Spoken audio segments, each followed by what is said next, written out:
walking along looking at the decks to see where previous repairs have been made. Here,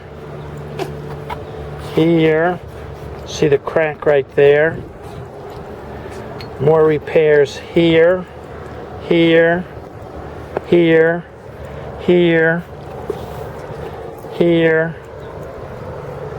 You can see the homemade paint job here. Look at all of those repairs, high and low, high and low, high and low. Nothing is matched. Looks like somebody attempted to do a non-skid pattern here. Not successful. Look at all of that. And we see the same thing up on the bow. We've got other shots of that earlier on our visit.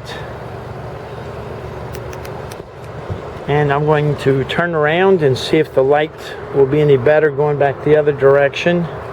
Maybe not.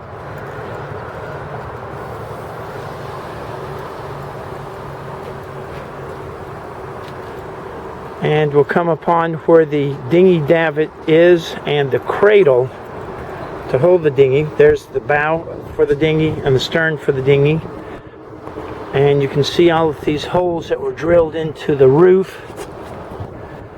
And we just don't know if they were sealed after they were drilled. And the same thing over here with a lot of bird mess and some mildew.